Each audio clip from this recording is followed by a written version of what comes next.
Craig Stone, how are we, mate? Yeah, Coming on to in mate. the box. First of all, yeah, how's things?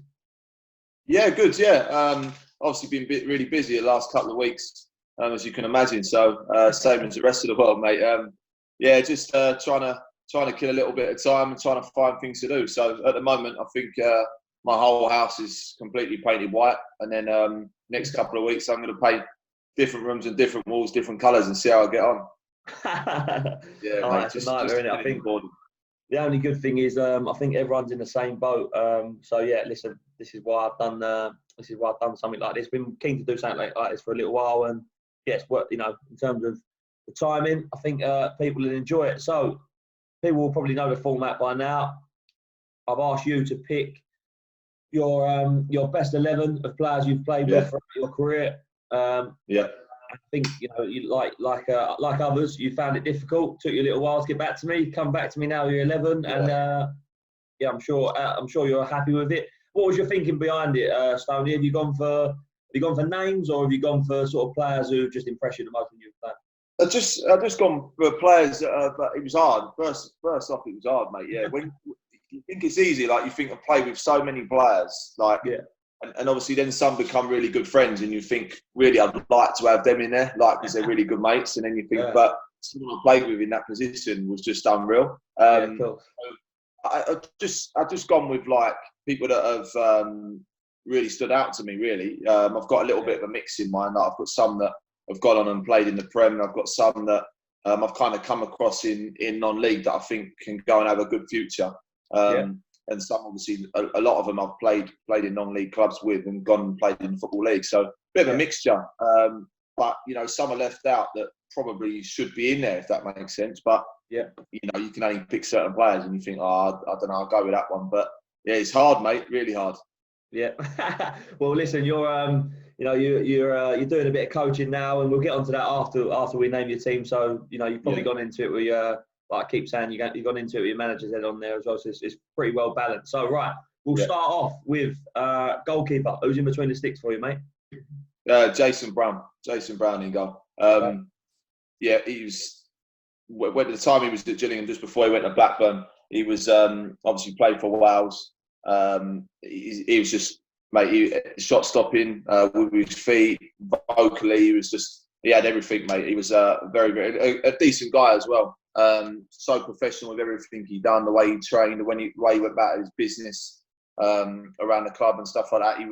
He was good for the younger lads in a way that he would just expect and demand high standards even from you guys when you come over.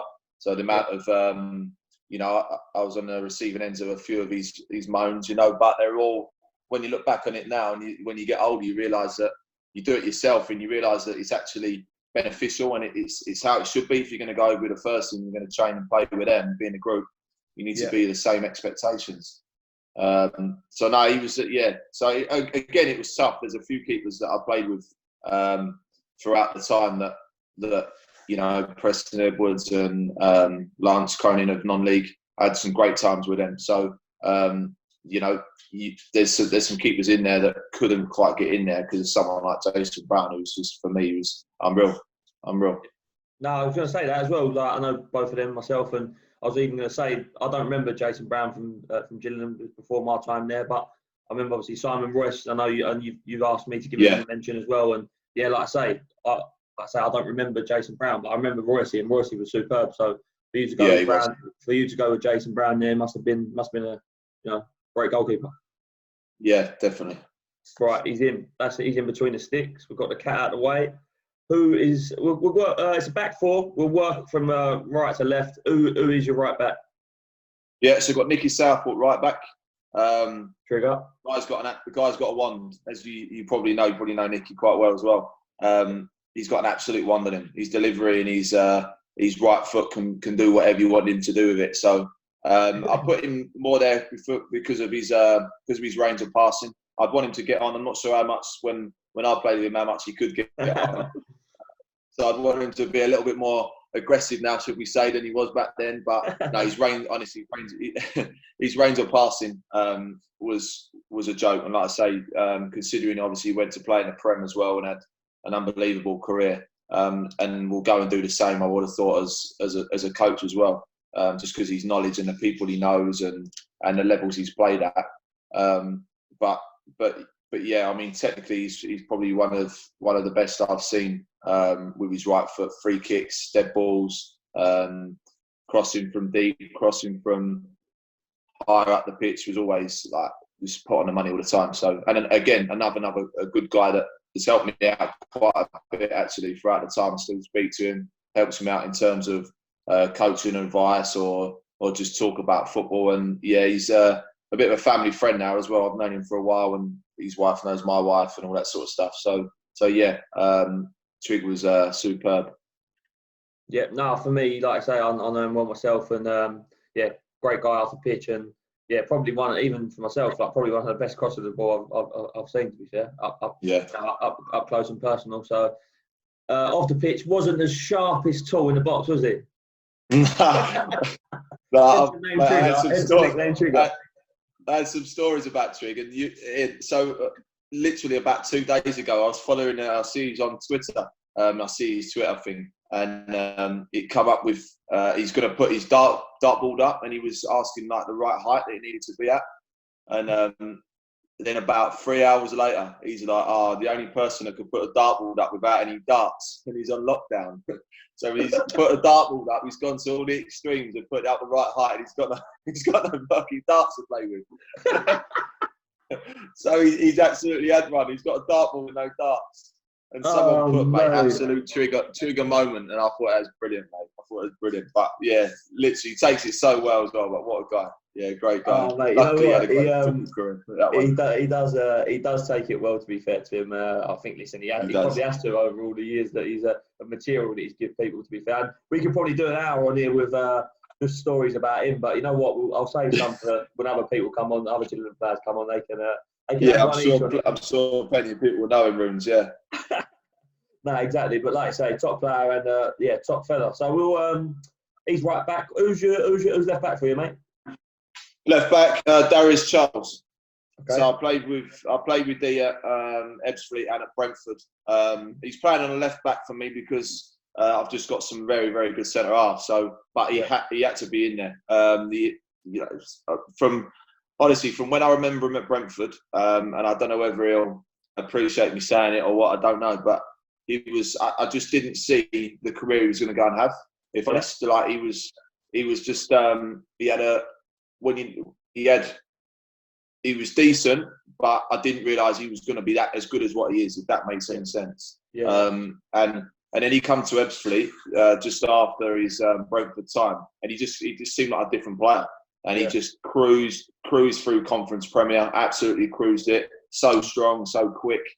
He's got a curly left foot, so I'm not sure about his crossing ability for me at fullback. But we'll see how we get on with him there and see how it goes. I'll have a look at it, maybe a 6-week trial or something. He might have to be centre half. But mate, he's just an absolute athlete. Right, he does everything properly, eats well, looks after himself. A great lad as well. Like such a good lad to have about the place. He's got good banter.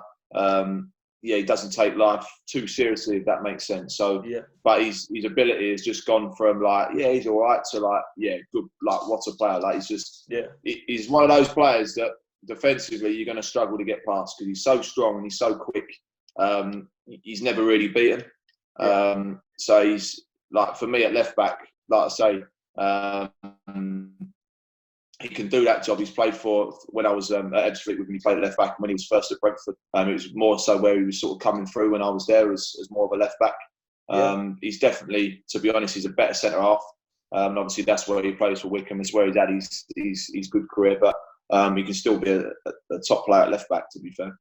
Yeah, no problem. Yeah, he was an absolute brute of a guy, wasn't he? As well, to be fair. He ended up, like I say, he probably surprised a lot of people because he ended up playing up I'm sure I remember him playing up top for Stevenage in League One and that at one stage. Yeah, I think he did actually. Yeah, I think you're right. I think he played a season up there, and I think he scored a few goals as well. That's what I mean. So yeah, like you say, obviously he's just so quick and so powerful. He's an absolute powerhouse. You can play him anywhere on the pitch and do your job. No problem. Right, he's in at left back. Who are your centre half? So I've got first one, Simon King.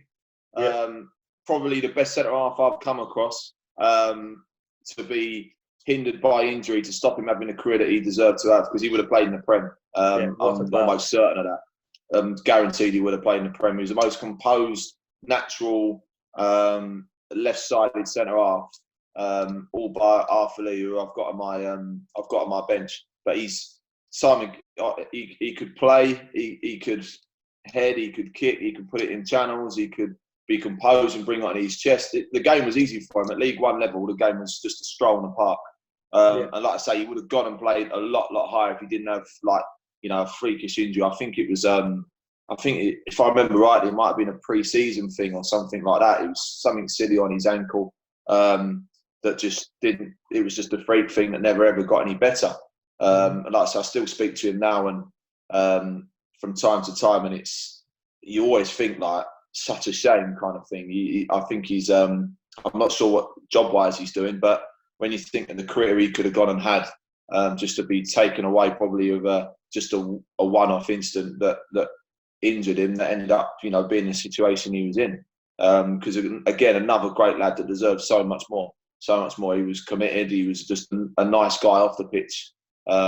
Probably a little bit nice on the pitch actually, but he didn't really need to be nasty because no one ever really got near him. It was just like he was always playing with loads of distance between him and any other centre forward, where he read the game so well. So yeah, I mean, he's probably the best centre half I've ever played. Been on the same pitch as, to be honest with you. I'll go as far as to say that. Yeah, no, for me, like I say, I spent a lot of time with him when I was coming through at Gillingham, and yeah, I completely echo everything you just said. Like for me, like even for myself, I went on to play on some other top centre halves, but he'd be right in the mix there for me. He was. You must have been there when he was injured. Was you there when he got injured? Yeah, I was. I think it was one of them where like there was two. When you have two pre-season games on the same day or something like that. Yeah. And I think I was at the other game. Luckily enough, I wasn't there. But like what a player. I mean, like you said, just everything you said. I don't need to add any more. Really, he was just like I say, it was too easy for him, and he just had everything. And he would have gone, like I say, he would have gone on to bigger and better things. And yeah, it's a shame. But listen, the type of character he was, like I say, absolute top man off the pitch. So it's probably something that doesn't faze him. And yeah, like I say, if you do speak to him, say hello from him for me. Right. Who partners him? Yeah, we'll do. Sean Raggett partners him. Head on a stick, Rags. Absolute head on a stick. He come through at Dover when I was first at Dover with him, and we're lucky enough to get promoted together. And he's just gone from strength to strength, literally. Like he was a skinny beanpole when I first met him. That was literally about 6'5" or whatever he was, but literally just complete bones. I think he'd just been let go by Gillingham and went to Dover, and he wasn't even in a squad really when we first started. He was kind of in and around the bench trying to break through, and then all of a sudden he a little bit like our assuming Jack Tucker this year at Gillingham. He's come for a little bit late, Rags, and then he just got his opportunity and he just took it with both hands and went from strength to strength and just got better and better. And then you look at him now and the career he's gone and had, obviously, with his little bit of highlights at Lincoln, then going to Portsmouth, getting his move to Norwich. Yes, he hasn't played as much football there, but he's still. I think I'm presuming he's still about 26, 27. He's not very old, I don't think. And he's just he's someone that when I first looked at him, I thought, yeah, he was decent playing Conference Premier. It's not really till you get to our sort of age rooms, and it sounds like we say we're old people, but like when you see youngsters now, and when you go into coaching, you look at them in a different light. And if I'd looked at Rags, probably how I look at some of our younger players now, I can see how much ability he had. The ability he had was frightening. But at the time when you're playing in the same team as him, you think, yeah, he's all right. He does a job. He's got, he's maybe could be better technically and stuff like that. All that goes through your head. And you look back at it now, and he had absolutely everything. And that's why he's gone and had the career he's had. And he'll still continue. He'll always play Football League, and he'll retire as a Football League player. But again, another good lad that I get on with. He lives around the corner from me. Always, hasn't changed since he's gone in the Football League, which is something that is massive for me. Some people go in the Football League and you don't hear from them, and those sorts of people. For me, they don't get in my team. But for someone like him, he's just a good lad. He just hasn't changed at all from what he was like then. Still a wild case when he goes on a night out. Still can't handle his drink and all that sort of business. But yeah, mate, he's you put his head on the line for you. That's why he's got no teeth and he looks the way he does, because he's constantly getting battered by people. But he's Les though. He's a good lad and he's done well. And like I say, he's gone from someone that I thought would do all right to sky high career. So he's done all right. Yeah, no, and like I say, it's interesting what you said there about you look at it differently now, like when you get older, because I totally agree with what you're saying. I played when I was in pre-season. I played with a lad called Rich Bagaloo, and he's actually gone on to sign for Crystal Palace. And I straight away pre-season, I was like, whoa, like this kid's like, found out he was only like 19, 20, whatever it was, and I was like, what's he doing here, sort of type of thing. Do you know what I mean? He should be better than this. So, but like I say, had I been playing when I was younger with him, I might not have realised that. So yeah, like you say, you do, as you get older, you do realise. Right. Yeah, well, the same as like in what you do, and the same as what I do. You kind of probably, I've now played football and playing, sort of non-league level, but a lot of that is I'm sort of, I look at the games differently. So I'm looking at them younger lads, seeing what they can do, and you think, I wonder what levels they could go to, and that sort of business, Yeah. So yeah. No, and like I say, the margins are small as well if you really want them to be. Right, that's your back four and keep it done. We move into midfield now, and it's more like a 4-2-3-1 formation, yeah? Yeah, it probably is. That's how it sort of worked out. So I'd have two in the two kind of sitters, even though one of them's great at arriving late in a box, and the other one probably will never sit there in a million years. So I've got the two central midfielders are Andrew Cross and Danny Spiller. Okay. So we'll go with, like, obviously Andy Cross first. Like I say, in terms of someone that is good at arriving in the box late, scoring goals from arrival from wide crosses or anything that's putting on the edge of the box, he was great at. But a lot of what he does, or what he always did, if you like, because now he's obviously a coach at Brighton, the under-23s, but he was always unnoticed. He'd done the little jobs that maybe people didn't pick up. That when you, again, the older you get and the more experience you get in playing, you respect them a little bit more. I had to do that role a little bit at Tunbridge, where I was last season, and you kind of breaking up play, you're winning headers, you're passing to maybe someone alongside you that is maybe a little bit more direct with their play, and you need that person in your team. You need that one that's going to go for a brick wall, he's going to work hard, he's going to screen people. They can still play, don't get me wrong, and Crofty could play. He had a great range of passing with both feet. He just kept the game simple. He just kept the game ticking over, but he was strong as you like, broke possession up, won it in sort of good areas for his team to actually go and get at the opposition. And again, he'd be willing to do whatever you ask him to do, and those are hard to come by, especially when you get to pro level. Maybe some players have their own agenda and have their ways of playing, and they stick to it. But he was someone that he would play however you wanted him to play, whatever occasion, and he would just do you a job that you asked him to do. So a manager's dream, I guess, with someone like that sat in there. And again, what a career he's gone and had.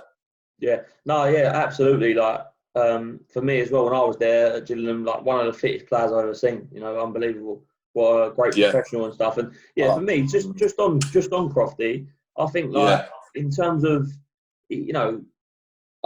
like I said to you earlier before we come on for a press record, I said about the reason why I'm doing this, and obviously the main reason is for boredom that people at home now, like with the lack of sport that's going on and stuff. But also on another note, for the younger players that I either work with myself, or that I'm going out watching, or I'm coaching, or whatever it may be. For them, if they tune into this, someone like Crofty, like I remember like him being sort of cast aside at Gillingham. When he was in like something like League One or something like that at the time, I think it was League One or League Two, and then all of a sudden, like he actually had to drop down. So I remember him going to like Wrexham on loan in the conference. Yeah, something like that. I'm sure it was Wrexham, and then he ends up coming back and then going on to be a Premier League player. Like the mental strength that he must have had to be able to do that, and to be capable to do that.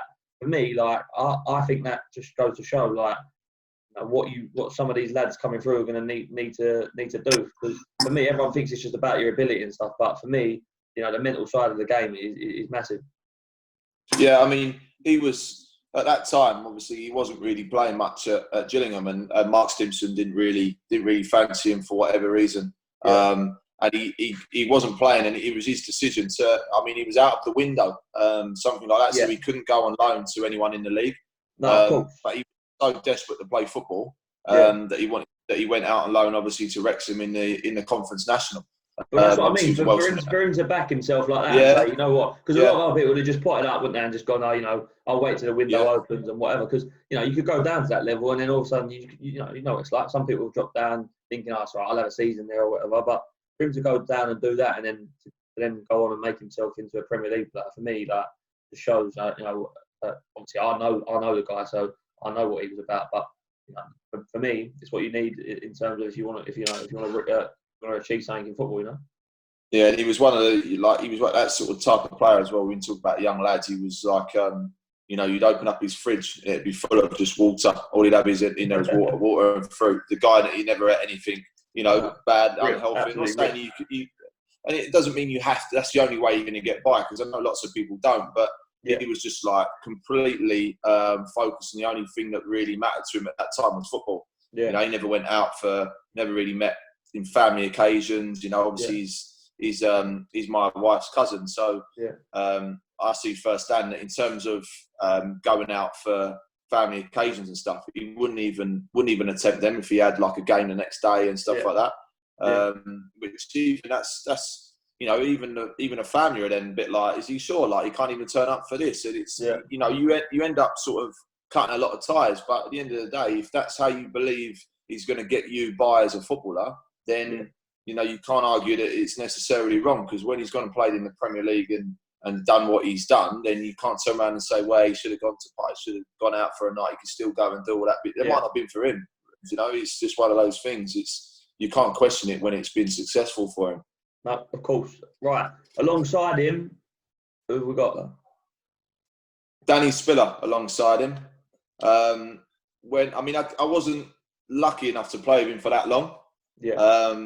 But it was only sort of about a year when he was around the same team, and just literally as I broke through as a youngster. So it was only really like the early stages, and I kind of wish I'd played with him longer when he was maybe a little bit younger, because his ability, like I say, he was very close at one stage to getting into I think it was a move to West Ham, and again another move to the Prem, but he could just do everything. Technically he was left foot, right foot. He was so fit. He was able to get around the pitch like at speed for a long period of time.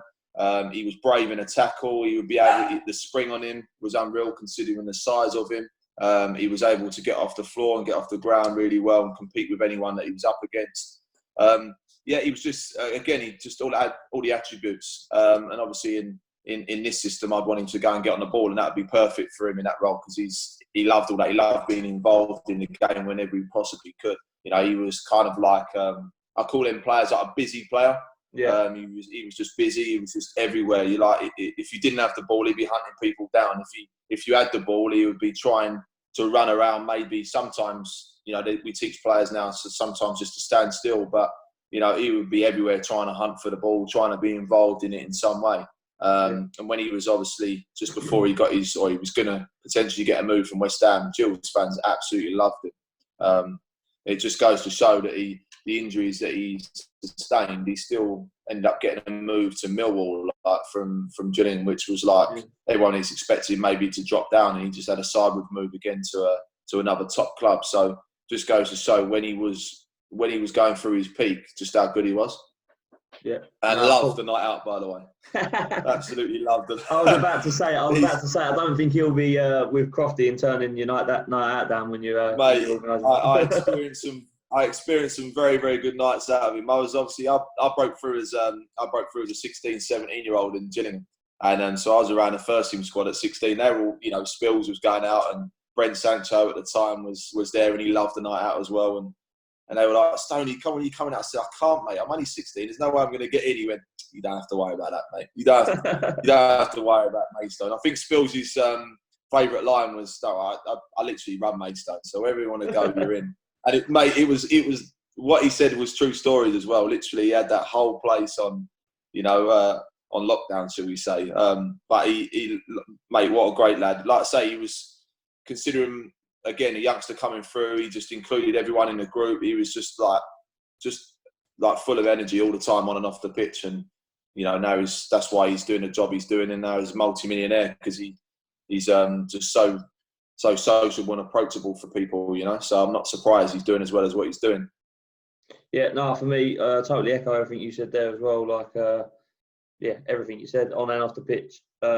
Great player, and obviously I played a lot with him when he come back for his second spell, and everything you just said, he's pretty much the same then, even after all his injuries and stuff. And I can't imagine how much better he must have been when he was younger and fresher. So superb, and like I say, off the pitch, top guy, and it's great to see him doing so well and still keeping contact with him. So good stuff.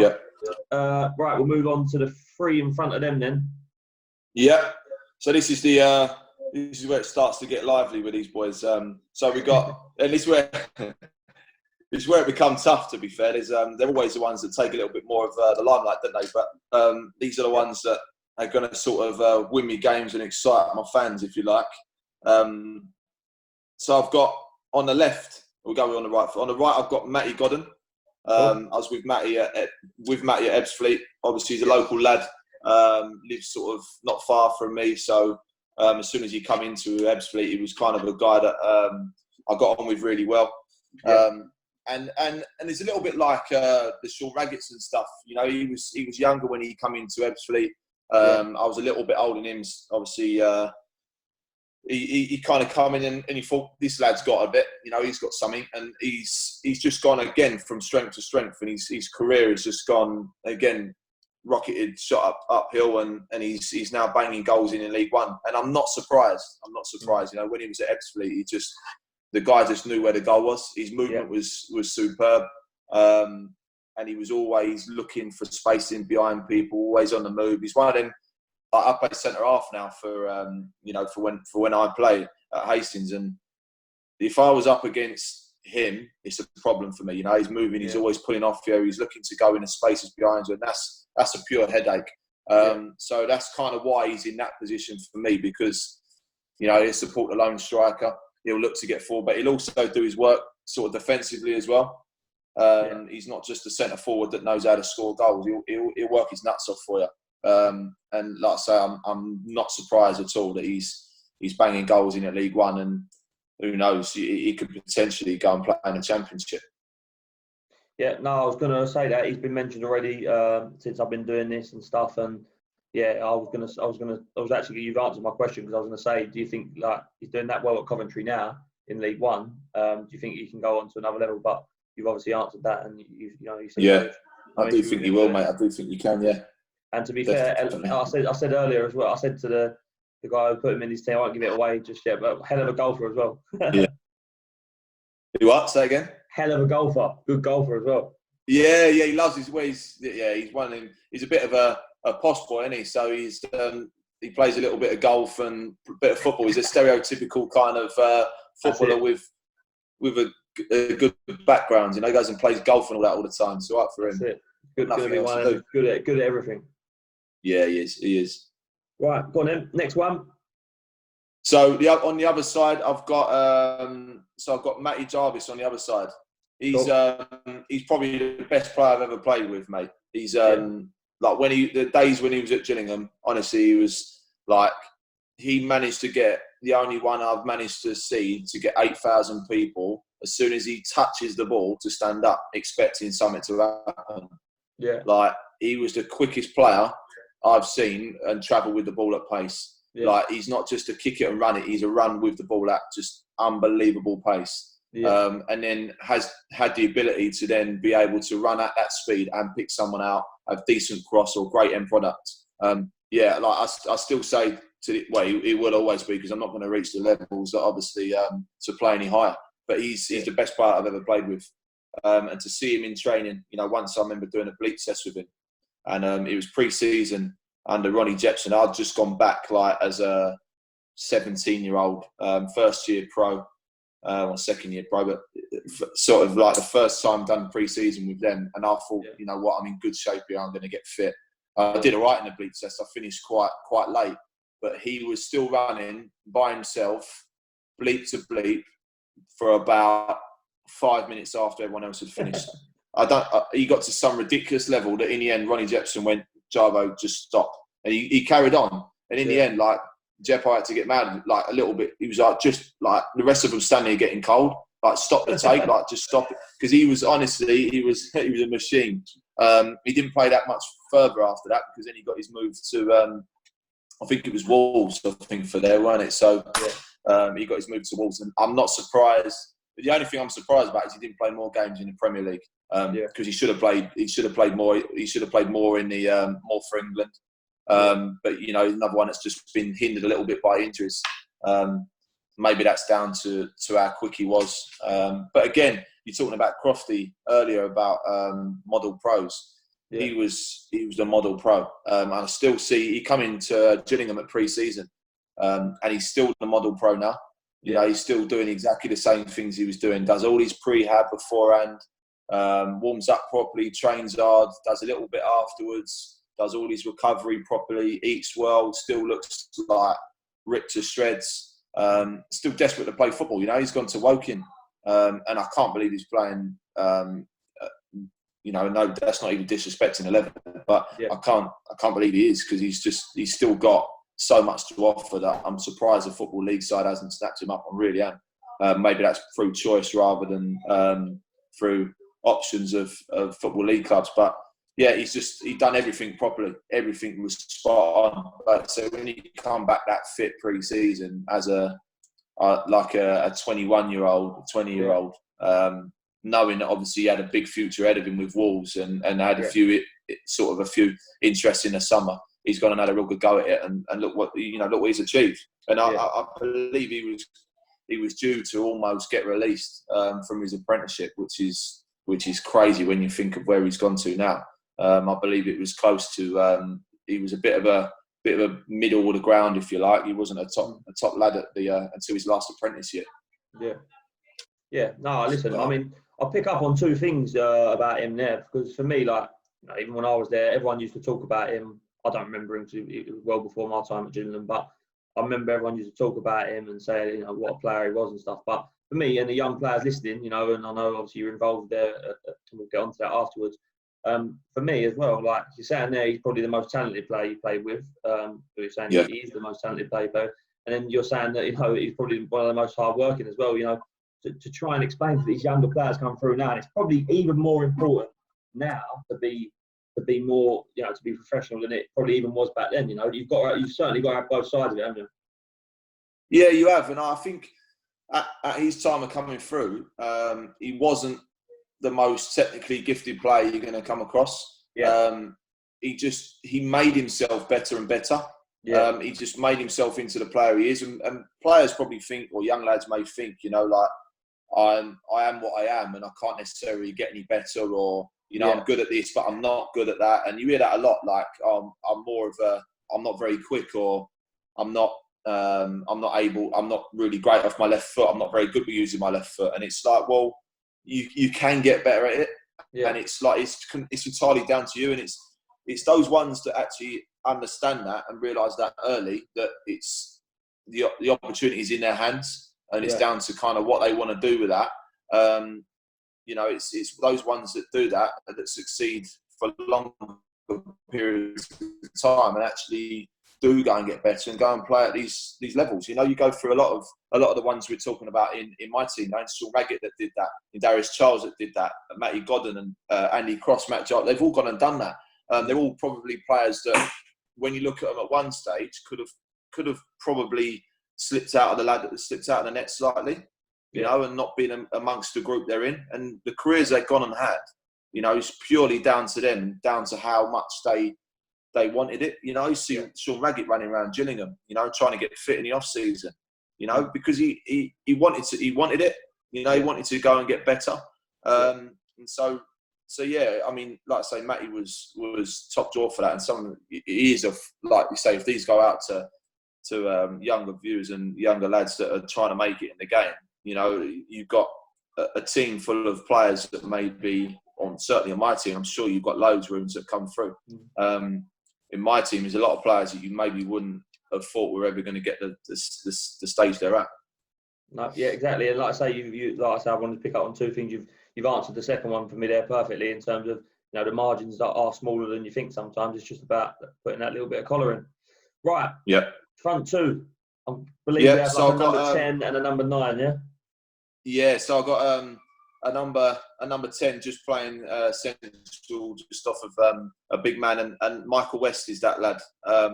When I played with him at Ebbsfleet, he come through as a youngster, a real young lad, and he just literally burst onto the scene.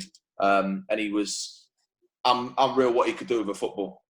Technically, he was just, the way he struck the ball and the way he technically gifted, it just looks, like you see certain footballers and he strikes the ball and it looks nice. It doesn't look awkward. It just looks like a golf shot when you hit a real nice golf shot. That was how he played football. He strolled around, and he still does now. I still see chances or goals that he scores, and like he's just left foot, right foot are almost identical. He's able to scrap for you as well. He's brave, so he's not one that wants the ball, but when he's off it, he's going to go missing. He's not that kind of number 10. He will graft you. He's a player that if I was to get a job tomorrow, I'd be trying to sign him. He's at the level. So I'm always trying to persuade him to come and play in the same team as me, because it's always a pleasure to play in the same team as someone so technically gifted. And he burst on the scene and not single-handedly, but he was a massive part of getting Ebbsfleet promoted when the year we did. And doing that at sort of, I think he was about 17, 18 in the Conference South. And he was by far the best player in that division at that time. And then got his move to Crewe. So another one that worked hard, come through Ebbsfleet United's academy. So with all due respect to it, it's not a Gillingham, it's not an Arsenal. He's come through Ebbsfleet United's academy. He's gone from there to the Football League within about 3 or 4 years. So again, it's another example of someone that's naturally gifted, that stayed with it, worked hard, got his opportunity, and then, like I say, unfortunately, he done his Crewe shirt, which slowed him down at Crewe. But he'd already done enough in my eyes to know full well that he would have had a decent Football League career if that didn't happen. And unfortunately, he did get injured, but he would have played Football League all of his career. Yeah, no, definitely. I think, like I say, Wesley was a similar age to me, to be fair, and it was always a surprise for me that he was, with all due respect to Ebbsfleet, it was always a surprise that he was actually only at Ebbsfleet, if you like, and done well to break his way through there. And, again, for the young ones watching, for the ones who ain't necessarily at a professional academy, he's come through somewhere like an Ebbsfleet academy, where it be a pay scheme or whatever you want to call them, and he's probably gone on to play for a club like Crewe, where, with all due respect to Crewe, obviously not a massive club in terms of the stature and what level they play, but it's well renowned in the football world that Crewe don't have players unless they're technically very, very sound. So it's crazy to think that he was only at Ebbsfleet down south. Yeah, no, he's again another good friend of mine as well, and he's become a real good friend of mine. So another one that went to the Football League, didn't change, never changed in his ways. He had his injury and he's got on with it, and he's gone and got himself a decent job. Still playing a good level non-league football now, and he is what it is. He's cracked on. Yeah, no, perfect. Right, easy number 10. Who is the big man up top? So big number 9, Nathan Elder. I played with him at Brentford first, then played with him at Ebbsfleet, and then played with him at Dover, and then played with him at Tunbridge. And I think maybe Maidstone might not have been there, can't remember. But I've played at many clubs with him, and back in the day, he was just kind of like, I don't know how to describe, just strong as an ox. And he won't appreciate me probably saying he's a head on a stick, but because he's got so much more than that. But honestly, that I've never seen anyone head the ball quite like he can. It's frightening. So anything, I used to play right back, and he made me look like a decent player because I could just cross it anywhere within the 18-yard box and he'd score. he'd score, he'd get to it and he'd score, and you'd think like that's not even a chance. But he's just like he's around the 6-yard box. He was just able to cause absolute havoc. And he was mobile. He was able to get about the pitch. His hold up play was superb. I mean, he would take about 4 or 5 touches, but he would still never get it off him for that space of time anyway. So he could hold about 3 or 4 players off. He was that strong. But yeah, like I say, I've grown as a real good friendship with him as well, and as someone that I really highly respect. He's gone into assistant manager now at Hive, and I'm not surprised because of his ability to just manage a group, and he's what's the word I'm looking for? His motivation. His motivation is just one of the best I've seen in the changing room. You know, he can get a group together, and he can manage a troop and get them through to where they need to. And you know, I got promoted at Dover with him. I got promoted at Tunbridge with him, and like I say, he's a big character. And the way he played was for me, he's a perfect number 9. Yeah, no problems with that. Big number 9 up there, leading the line for you. And to be honest, that's a tremendous team, mate. Tremendous team. And yeah, we'll get that all written up for you. Before I let you go, I've got some questions for you, mate. We're doing this obviously. Go on, mate. Well, spoke about your 11 there. Like I say, very good side. There it is. What about in terms of players you played against, mate? Anyone who stands out? Probably one of the. I don't know. They probably made it. It's one of those things I probably got to think about. There probably is, obviously when I made my full league debut for Gillingham, was up against like Darren Anderton, and obviously he was 37 or something at the time, but I've still got a photo of me tackling him on the wall. You know, it's so them sort of memories kind of stick with you. But I'll be honest, like it was more non-league that I remember. I don't remember a lot of my football league days, and they were quite short-lived, really. If I'm honest, and they weren't loads of it. But it was just that's probably my biggest regret, is that maybe I didn't potentially do as much as what I could have done to stay in the league longer. Maybe wasn't as willing to fight like other people are. Like they'll get released and they'll go to trials at every different league club, and maybe I should have done a bit more of that, because then I would have remembered those days a little bit more. You try and tell my son about certain things now, and then just forget it. I don't really recall a lot of games. There's probably about a handful, 3 or 4 games that I briefly remember key bits out of. Being my full league debut, I remember that. I don't remember any of my debut, which is crazy. But I don't. I just remember where it was. Maybe because I was young. I was 16, 17, and it was just a bit of a blur. So players played against, mate. I remember Tommy Black when I played against him when he was at Southend.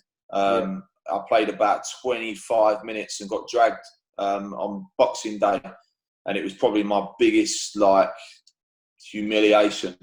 But it wasn't so much, as you can imagine, in front of it was quite decent, about 8,000 at Gillingham, because it was a Boxing Day game, a local derby, and I've been dragged after about 25 minutes. But it was more because I was playing left of a diamond, and if anyone knows me, knows I'm not a left of a diamond, put it that way. But I was up against him, who was obviously right midfield. It was just a joke. I couldn't get anywhere near him. But players like him sort of stick to mind for that scenario. But probably played against some good players. Maybe it's just a bit of it all rolls into one a little bit. But everything happens. Everything goes so quickly, doesn't it? So, it does, mate. Yeah, it does. It does. Right, next one for me. Reece, obviously, you're a Gillingham youth team manager, and I know you're still playing as well for Hastings, of course. I actually think, to be honest, I actually think that's a real good thing in terms of lads coming through. The fact that you are still playing, in non-league for me, and I think it's probably quite a rare thing. And I think it's great. I think Crofty's doing something similar at Brighton in terms of he's doing the 23s, but still plays sometimes, doesn't he, with them as well. And I think it's something that's is a real good thing. And I just wanted to find out really how you're finding it. I know obviously the Gillingham fans who are listening in, if they do listen in, if they choose to listen in, we'll want to hear how is it going, man? I think, like you say, I echo what you say. I think it works really well. I think the fact that I'm still playing, like a lot of our young players that are sort of second years looking to get pros have all gone out to the same sort of division. So I've played against sort of 4 or 5 of them this year. And one, I'm able to keep good tabs on them. So I know exactly what they're doing and how they're getting on. And I can also, because I know the levels, because I'm playing at those levels, I can always sort of refer that back to the manager and refer back to whoever needs to know the sort of how well they're really getting on. You know, because sometimes they can go out on loan to managers and they'll say, yeah, they're doing really well. And you feed that back and they're at a level where actually it's a million miles away from Gillingham, or actually they're not doing that well. Because, you know, if you go out on loan from Gillingham and you're in the Bostic South, should you really be doing all right? Or should you be, you know, mate, I want to keep him, I need to keep him, and he needs to be, you know, we'll play him every game. That's just, you know, what sort of response do you need? So I think it works well. And, you know, I still chip in a little bit of the training if they need a spare man. You know, if I've got an assistant with me, I'll jump in there and I'll get involved with the boys. You know, we'll do shooting sessions and I can get involved in some of that, and I think it helps because I was reading something once on Twitter and they were saying about a coach that can't demo, and obviously there's nothing better than a coach that can go and do a shooting session, if you like, and sticks it in the top corner. And I kind of get where they're coming from, and I kind of agree to a certain point. I don't think you know, do they have to? I mean, there's an argument for that. But I do certainly think there is a place for it where you can, you know, show them a demo, or you can go on a 2-touch with them, or you can go on a rondo and you're not sort of the ball's going under your foot, or you can't kick it properly. I think the fact that you're able to do that and they're able to see, especially, you know, I've come up against, like I say, a few of them, and they've actually come out and said, I didn't realise you could still play like that. And it's kind of like, I'm old, but I'm not that old yet, you know. And it's, and then when you are having them discussions about, you know, we do a lot of analysis work, obviously, and look back on their games and stuff like that, and comments that I make, I think it may be a little bit more believable at this stage, because they can't turn around necessarily and say, no, he's never played the game, or he don't play it no more, he don't know what it's like, you know. So sometimes it's hard to balance on the Saturdays, obviously, because I'm playing both. You know, 2 games in one Saturday. But this year I've managed it. It hasn't, you know, Gillingham hasn't hindered. I haven't missed any Gillingham games. I haven't missed any Hastings games. So somehow it's worked well. And you know, like I say, Crofty does it at Brighton. I think maybe Campbell Rice might do it at Colchester. I was going to say that's the only other one I've noticed. Where I've been out watching games, I've seen Crofty's name on some team sheets. Then I see that Campbell Rice's one as well. And like I say, then I've been in contact with you as well, and know that you're doing it. I just think I think it makes sense, and I think it's, you know, I think it's really important. I think it is good. You know, I played behind behind closed doors game for Gillingham against Stevenage, and I had like a younger lad or a young back four, and I had him alongside me. And it was good because I was able to talk to them through the whole game. I was able to sort of direct them. I was able to, if I needed to get into them, I could. And it was, you could almost coach. You can coach from there. Especially like I was playing centre half, so I was able to immediately talk to my back four. And Joe obviously is a young goalkeeper. And a lot of those boys afterwards said they really enjoyed it and they really gained a lot from it. So you know, that feedback is obviously saying that I think it's a way that a lot of teams are going to go. Yeah. No, I think a lot of teams could end up doing it. No, listen, certainly. I think, like, you know, there's probably plenty of people out there who don't realise that it's actually happening. And I just think it makes sense, you know. Certainly, I think, you know, like I said there, you can get involved with them in any capacity. I think it's a no-brainer. I think it's something that certainly, you know, will. Like I say, you think it'll happen more. I couldn't agree more with everything you just said there, to be perfectly honest. Yeah. In terms of that, then, Stoney, I know obviously you're doing a bit of both now, but listen, you might be one of them who wants to hang on forever, which I'm probably sure I'll be the same myself. What, in terms of once you do stop playing, now, what is your sort of burning desire there? What's your ambition? To manage That now is, I mean, I'm doing everything I can to gain experience to hopefully be a Football League manager. Actually, I should learn from maybe my mistakes as a player to manage as high as I possibly can. Yeah. And wherever that takes me, Rooney, is where I'm gonna go and hopefully manage. I'm in a great position now that I'm learning from the gaffer Steve and Paul Rayner, who have been there and done it at clubs like Leeds United. So they're big clubs. So I'm able to learn from people like them sort of straight away.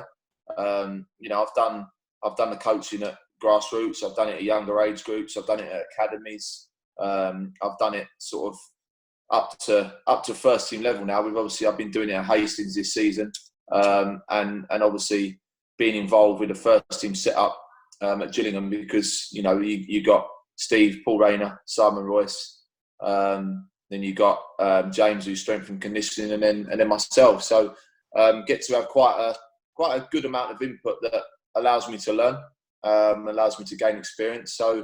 So for me, I'm just trying to take all the information I can. I'm trying to be as much of a sponge as I can, and learn and take as much knowledge from different people that talk on Twitter and different coaches I see and different managers that hopefully I'll be able to go and have a look at and see how they work and just hopefully be as high as I can, mate. I love it.